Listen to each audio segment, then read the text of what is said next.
오늘 본문은 24장 끝으로 다윗의 통치에 대해서 언급하고 있는 본서는 끝이 납니다. 그런데 24장에서는 안타깝게도 다윗이 통치 말기에 범한 것으로 보이는 범죄에 대해서 기록하고 있습니다.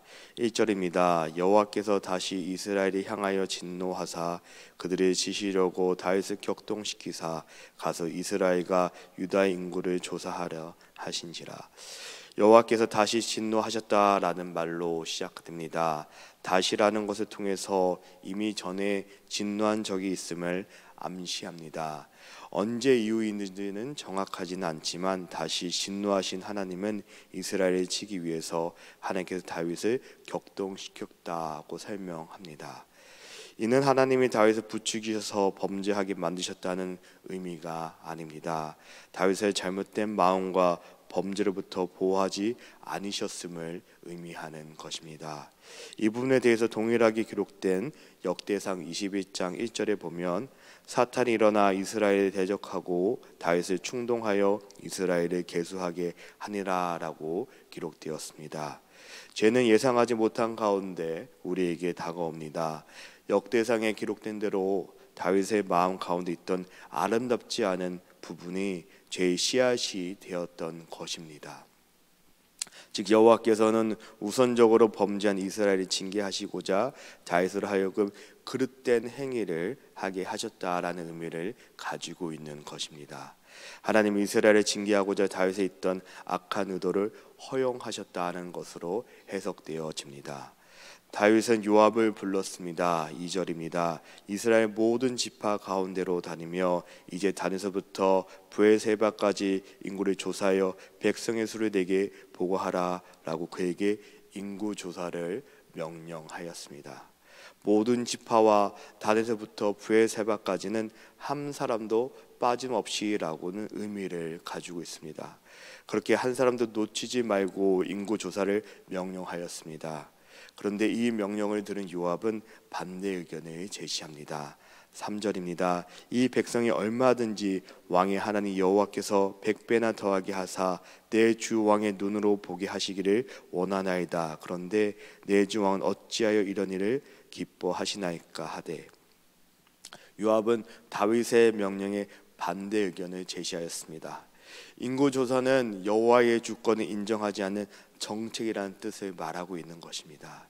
이 부분에 대해서 기록된 역대상 21절 3절에 요압이 아뢰되 여호와께서 그 백성을 지금보다 100배나 더하시 원하나이다. 내 주 왕이여 이 백성이 다 주의 종이 아니나이까. 내 주께서 어찌하여 이를 명령하시나이까. 어찌하여 이스라엘이 범죄하게 하시나이까 하니라고 기록되어 있습니다.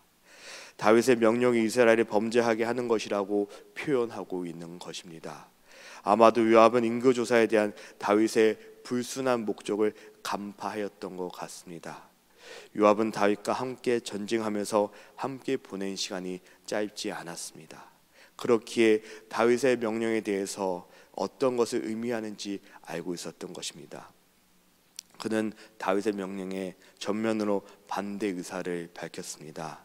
즉 하나님만 의지하고 하나님의 주권이 거해야 되는데 이 날에 영원 무궁토록 번영한 터인데 왜 왕은 지금 인구조사를 하려 하는지라고 말하고 있습니다. 요압이 말하는 것이 맞습니다. 이 요압의 말에 4절 왕의 명령이 요압과 군대 사령관들을 재촉한지라. 요압과 사령관들이 이스라엘 인구조사를 하려고 왕 앞에 물러나. 그러나 다윗은 그의 말을 듣지 않았습니다. 재촉하며 강요하였습니다. 결국 요압과 군대 사령관들은 다윗의 명령에 복종해 인구조사하기를 물러났습니다. 참 아쉬움이 남은 부분입니다. 만약에 요압의 진정으로 다윗의 명령이 옳지 않다고 깨달았더라면 목숨을 걸고라도 충고를 아끼지 말았어야 했습니다. 그러나 요압은 하나님의 뜻보다 왕의 명령을 듣지 않았을 때 자신에게 받게 될 해를 더 염려했던 것 같습니다. 만약에 다윗이 요압이 하고자 하는 말을 경청하였더라면 재촉하면서까지 잘못된 명령을 내리지 않았을 것입니다. 하지만 다윗의 귀는 이미 닫혀 있습니다.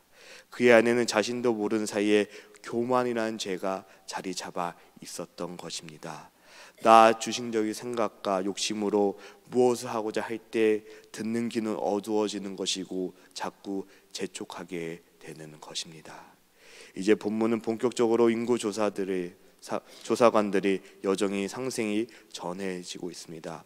그들은 요단강을 건너 갓 골짜기 한 가운데 있는 성읍 아로엘에서 시작해 야셀로 이동하면서 인구 조사를 실시하였습니다. 9절에 이들이 온 땅을 두루 다니며 인구 조사를 하는 데 걸린 시간이 9개월 22일이라고 합니다. 이어서 9절에 요압이 인구 조사 결과를 왕께 보고하는 것으로 이어집니다. 이스라엘에서 칼을 뽑을 수 있는 용사가 80명이고 유다 사람은 50만 명이었다고 전합니다. 다윗은 인구 조사 결과를 보고 다윗의 엄청난 군사력에 대단히 만족했던 것 같습니다. 그러나 그 만족은 오래 가지 않았습니다. 10절입니다. 다윗이 백성을 조사한 후에 그의 마음에 자책하고 다윗이 여호와께 아뢰되 내가 이 일을 행함으로써 큰 죄를 범하였나이다.